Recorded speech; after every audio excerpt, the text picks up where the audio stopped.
గోవిందాన్ని తన మంచంపై చూసిన గాయత్రి చాలా కంగారు పడిపోతూ ఉంటుంది. ఇంతలో భద్రమ్మ అక్కడికి వస్తుంది. అమ్మా గాయత్రి, మేం వచ్చేసాం తల్లి అంటూ మంచంపై ఉన్న గోవిందాన్ని చూస్తుంది భద్రమ్మ. గాయత్రి, ఏంటే ఇది? నువ్వేం చేస్తున్నావు? మా తమ్ముడు నీ గదిలో నీ మంచంపై ఏం చేస్తున్నాడు? ఇలా తనకి ఏమీ తెలియనట్టు అడుగుతుంది భద్రమ్మ. ఆ మాటలకి గాయత్రి కంగారు పడుతూ, అమ్మా, నువ్వనుకున్నట్లు ఏం జరగలేదు. మావయ్య నా మంచంపై ఎలా వచ్చాడో నాకు తెలియదమ్మా.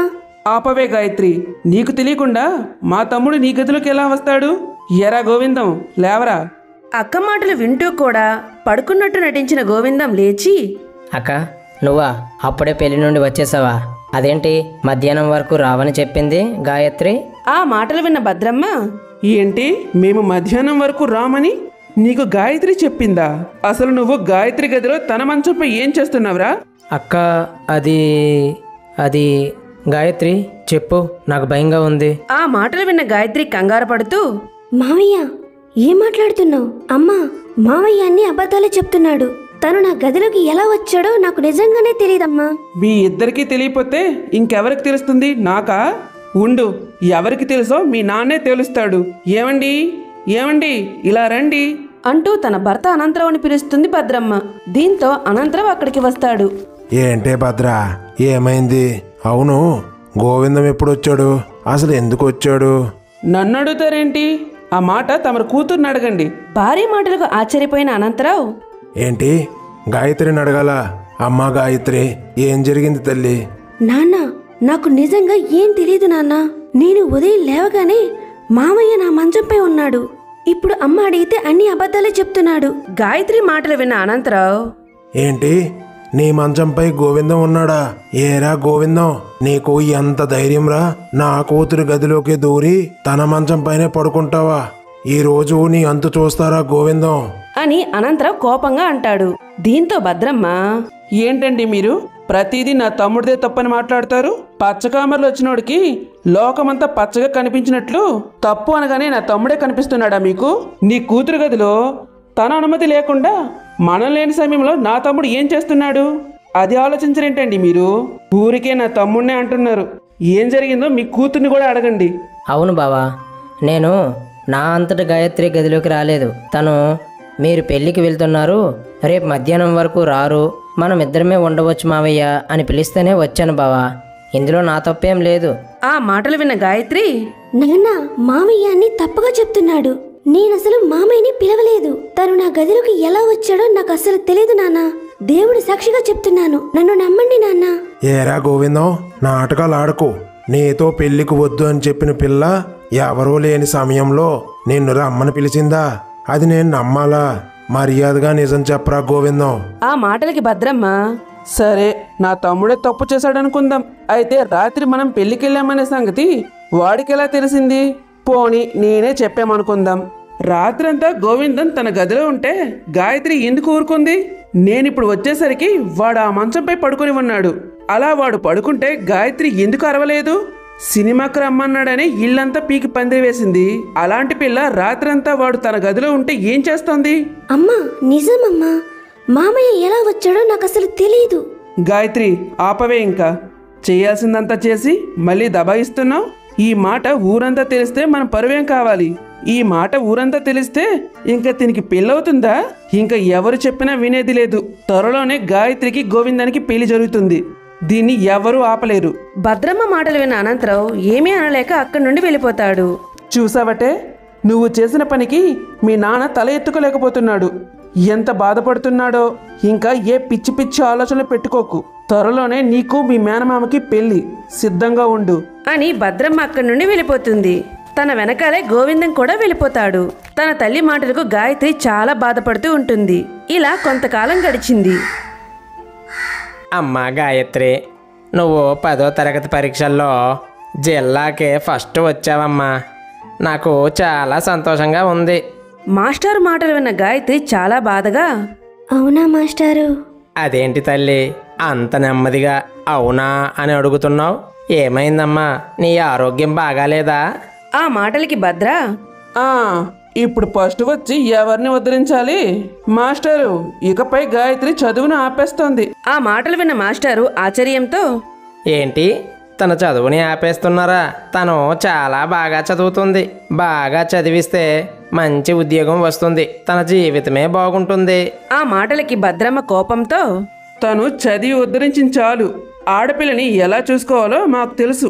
మీరింక వెళ్ళొచ్చు. ఆ మాటలు విన్న మాస్టారు అక్కడి నుండి వెళ్ళిపోతాడు.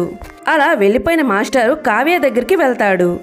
అమ్మా కావ్య, ఇందాక గాయత్రి ఇంటికి వెళ్ళాను. తను చాలా బాధగా కనిపిస్తుంది. తన అమ్మ మాటలు కూడా సరిగ్గా లేవు. ఏమైంది తల్లి? ఆ మాటలకి కావ్య, మాస్టర్ గారండి, గాయత్రికి తన మేనమామ గోవిందాన్ని ఇచ్చి తొందరలోనే పెళ్లి చేస్తున్నారు. పాపం గాయత్రికి ఈ పెళ్ళంటే అస్సలు ఇష్టం లేదు. అయినా వాళ్ళ అమ్మా నాన్న వినకుండా తనకి ఈ పెళ్లి చేస్తున్నారు. కావ్య మాటలు విన్న మాస్టారు చాలా ఆశ్చర్యపోతాడు. ఏంటి, గాయత్రికి పెళ్ళా? తన వయస్సు ఏంటి? అది కూడా తనకి మేనరకం చేస్తున్నారా? గాయత్రికి 16 సంవత్సరాలు. 18 సంవత్సరాలు నిండనిదే పెళ్లి చేయడం చట్ట ప్రకారం నేరం. ఈ పెళ్లిని ఎలా అయినా ఆపాలి అని మాస్టారు గాయత్రి ఇంటికి వెళ్తాడు. మాస్టర్ని చూసిన భద్రమ్మ, ఏంటి మాస్టారు మళ్ళీ వచ్చారు? ఏం కావాలేంటి? చెప్పాం కదా, గాయత్రి ఇకపై చదవదు. ఆ మాటలకి మాస్టారు, భద్రమ్మ గారు, గాయత్రికి పెళ్లి చేస్తున్నారంట. అది మేనరకం అంట కదా. గాయత్రికి ఇంకా 16 ఏళ్లే. తనకి పెళ్లి చేయడం చట్ట ప్రకారం నేరం. ఈ పెళ్లిని ఆపేయండి భద్రమ్మ గారు. ఆ మాటలన్నీ వింటున్న భద్రమ్మ కోపంతో, ఏంటి మాస్టారు, పెళ్ళి ఆపాలా? అది చెప్పడానికి మీరెవరు? మా పిల్ల మా ఇష్టం. ఇవన్నీ మీకెందుకు? వెళ్ళి బడిలో పిల్లలకు పాఠాలు చెప్పండి. మాకు నీతులు కాదు. ఎప్పుడు ఏం చేయాలో ఎలా చేయాలో మాకు బాగా తెలుసు. మీరు చేస్తుంది చాలా తప్పు. మేనరకం చేయడం వలన గాయత్రి చాలా ఇబ్బందులు పడుతుందమ్మా. అయినా తనకి ఈ వయసులో పెళ్లి చేయడం నేరం. నేను చెప్పేది వినండి అనంతరావు గారు. కనీసం మీకైనా అర్థమవుతుందా? అన్యాయంగా గాయత్రి జీవితాన్ని నాశనం చేయకండి. మీరు నా మాట వినకపోతే నేను పోలీసులకు చెప్పాల్సి ఉంటుంది. ఆ మాటలకి భద్రమ్మ, ఏంటి, పోలీసులకు చెప్తారా? చెప్పండి, మాకేం భయం.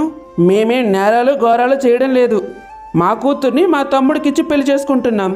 దానికి మీ అభ్యంతరం ఏంటి? ఆ మాటలన్నీ వింటున్న గాయత్రి బాధతో, సార్, మీరు దయచేసి ఇక్కడి నుండి వెళ్ళిపోండి. నా గురించి ఎవరి దగ్గర గొడవలు పడకండి. ఈ పెళ్లి నా ఇష్టంతోనే జరుగుతుంది. దయచేసి గొడవ చేయకండి మాస్టారు. గాయత్రి మాటలు విన్న మాస్టారు అక్కడి నుండి వెళ్ళిపోతాడు. మాస్టర్ మాటలు విన్న భద్రమ్మ చాలా భయపడుతుంది. ఏమండి, ఇంకా ఆగేది లేదు. ఇంకో 2 రోజుల్లో గాయత్రి పెళ్లి. దానికి కూడా ఎవరిని పిలవనవసరం లేదు. మన కుటుంబం ఉంటే చాలు. ఏర్పాట్లు చూడండి. భద్రమ్మ మాటలు విన్న అనంతరావు గాయత్రి ఏమీ అనలేకపోతారు. అలా 2 రోజులు గడిచాయి. పెళ్లి రోజు రానే వచ్చింది. భద్రమ్మ ఊర్లో ఎవరికీ తెలియకుండా గాయత్రి గోవిందం పెళ్లిని చేస్తుంది. అలా అత్తారింటికి వెళ్ళిన గాయత్రి, మామయ్య, భోజనం ఏం వండమంటావు? ఏం వండాలో నన్ను అడుగుతావేంటి? నీకు తెలీదా? గాయత్రిని కొడతాడు గోవిందం. దాంతో గాయత్రి, ఏంటి మామయ్య, నన్నెందుకు కొట్టావు? నేనిప్పుడు ఏం చేశాను? భోజనం ఏం వండాలనే కదా అడిగాను. దానికి ఎందుకు కొట్టావు? ఆ మాటలకి గోవిందం, కొట్టాలా చంపాలా నిన్ను? పెళ్లికి ముందు ఎన్నెన్ని మాటలు అన్నావే నన్ను. మీ నాన్నతో ఎన్నిసార్లు తిట్టించావే. దానికి తోడు ఊరిలో నా వ్యవహారాలన్నీ బయటకు లాగి అందరి ముందు నా పరువు తీస్తావా? ఇప్పుడు ఏమైంది? ఇప్పుడు నా కాళ్ళ దగ్గరికే వచ్చావు. నేనేం చేశాను? నువ్వు చేసిందే కదా చెప్పాను. అయినా అబద్ధంతో నన్ను పెళ్లి చేసుకున్నావు. నా కలలన్నీ చెరిపేశావు. ఆ రోజు పొలంలో నువ్వు సత్యవతి ఉన్నమాట నిజమే కదా? ఏదో నేను అబద్ధాలు చెప్పినట్టు మాట్లాడతావేంటి? గాయత్రి మాటలకు గోవిందానికి మరింత కోపం వస్తుంది. అవునే, నేను తిరిగిపోతునే. ఆ సత్యవతే కాదు, నాకు చాలా మందితో సంబంధాలు ఉన్నాయి. అంతేకాదు నేను తాగుతాను, సిగరెట్ కూడా కాలుస్తాను. ఇప్పుడు ఏం చేస్తావే? నీ దిక్కున్న చోటు చెప్పుకోపో. ఈ విషయాలు బయటకు వచ్చాయో నీ తల్లిని తండ్రిని చంపేస్తా. నిన్ను కూడా చంపేసి నేను ఇంకో పెళ్లి చేసుకుంటా. జాగ్రత్త అని గాయత్రిని మరింత కొడతాడు గోవిందం. దీంతో గాయత్రి బాధపడుతూ తన అమ్మమ్మ దగ్గరికి వెళ్తుంది. మామయ్య నన్ను చావ కొడుతున్నాడు. కారణం లేకుండానే కొడుతున్నాడు అమ్మమ్మ. అమ్మ గాయత్రి, ఏమైందమ్మా? మీ మామయ్య నిన్ను కొట్టడం ఏంటి? అదే అమ్మమ్మ, పెళ్లికి ముందు జరిగినవన్నీ మనసులో పెట్టుకొని మామయ్య నన్ను కొడుతున్నాడు. అంతేకాదు, మామయ్యకి మందు సిగరెట్ అలవాటు కూడా ఉందంటమ్మమ్మ. గాయత్రి మాటలు విన్న జానకమ్మ, ఏమే గాయత్రి, నా కొడుకుపై మళ్ళీ నిందలు వేయడం మొదలు పెట్టావా? అయినా భర్త అన్నాక అలానే ఉంటాడు, సర్దుకుపోవాలి. కానీ ఇలా 10 మందిలో పెట్టుకుంటారా? మగాడన్నాక తాగడం తిరగడం సహజమే, చూసి చూడనట్లు ఉండాలి, అంతేగాని ప్రతిదానికి ఇలా గొడవలు పడకూడదు. తన అమ్మమ్మ మాటలకు గాయత్రి ఆశ్చర్యంగా, అదేంటమ్మమ్మ, పెళ్ళికి ముందే అన్నావు కదా నువ్వు నా దగ్గరే ఉంటావు, ఏ కష్టం వచ్చినా నాతో చెప్పమని. ఇప్పుడు ఇలా మాట్లాడుతున్నావేంటి? ఏంటే నీకు వచ్చిన బాధ? మొగుడన్నాక కొడతాడు, ఆ మాత్రానికి కందిపోతావా? అయినా పెళ్లికి ముందు నా కొడుకుపై ఎన్ని నిందలు వేశావు, వాడిని 10 మందిలో అవమానించావు. నిన్ను చంపినా తప్పులేదే, వెళ్ళి వంట చెయ్యు, నాకు ఆకలి వేస్తోంది. ఆ మాటలు విన్న గాయత్రి చాలా బాధపడుతుంది. ఇలా కొంతకాలం గడిచింది. గాయత్రి గర్భంతో ఉన్నదనే సంగతి భద్రమ్మకి తెలుస్తుంది. దీంతో భద్రమ్మ చాలా సంతోషించి తన కూతురు దగ్గరికి వస్తుంది. అమ్మ గాయత్రి, ఎంత శుభవార్త చెప్పావే. నాకసలు కాళ్ళు చేతులు ఆడడం లేదు. ఈ సమయంలో నువ్వు చాలా జాగ్రత్తగా ఉండాలి, ఎక్కువగా బరువులు మోయకూడదు అంటూ గాయత్రి ఒంటిపై ఉన్న గాయాలను చూస్తుంది భద్రమ్మ. అమ్మ గాయత్రి, ఏంటమ్మా ఈ దెబ్బలు? ఏమైంది తల్లి? అదా అమ్మా, వంట చేసినప్పుడు ఆ మాత్రం కాలదా చెప్పు, అవే ఈ గాయాలన్నీ. అమ్మ గాయత్రి, నేను నీ తల్లినిరా, నా దగ్గరే అబద్ధం చెప్తావా? నిజం చెప్పు తల్లి, ఏమైంది? ఈ దెబ్బలు ఎలా తగిలే నీకు? తల్లి మాటలు విన్న గాయత్రి చాలా బాధతో, అమ్మా, మా అమ్మయ్య అమ్మమ్మ కలిసి. ఇలా జరిగిందంతా చెప్పసాగింది గాయత్రి. గాయత్రి మాటలు విన్న భద్రమ్మకు మతిపోయినట్లయిపోతుంది. ఇలాంటి మరిన్ని వీడియోల కోసం మా ఛానల్ని లైక్ చేసి సబ్స్క్రైబ్ చేసుకోండి. పక్కనే ఉన్న గంట సింబల్ని ఆన్లో పెట్టుకోండి. అప్పుడే మేము చేసిన వీడియోస్ అన్నీ మీకు నోటిఫికేషన్ ద్వారా వస్తాయి.